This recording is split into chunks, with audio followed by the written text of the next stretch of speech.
আর এই উম্মতে মুহাম্মাদের মধ্যে আরো 70,000 স্পেশাল মানুষ আছে যারা বিনা হিসেবে বিনা আযাবে ডাইরেক্ট জান্নাতে যাবে ইনশাআল্লাহ। বলে দিব তারা কারা। তবে অন্য একটা হাদিসে আসছে যে প্রত্যেক হাজারের সাথে আরো 70,000, তবে শর্ত কঠিন। কিরকম শর্ত?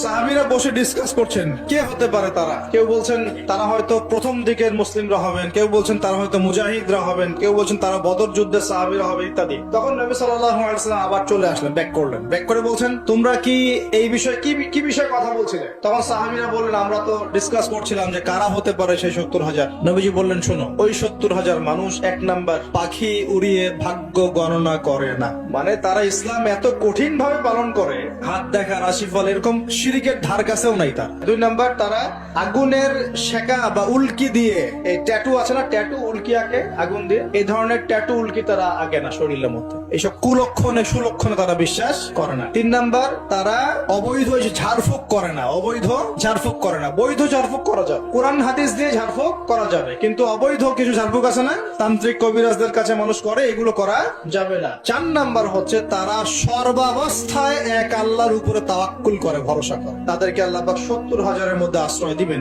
অংশ দিবেন ইনশাআল্লাহ।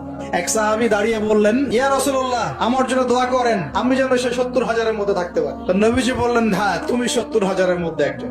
এরপর আরো দুজন সাহাবী দাঁড়িয়ে গেলেন, আমার জন্য দোয়া করেন। নবীজি বললেন না, এভাবে সবার জন্য দোয়া করতে থাকলে দরজা কি হতো? বন্ধ হয়ে যেত। এই দরজা খোলা আছে।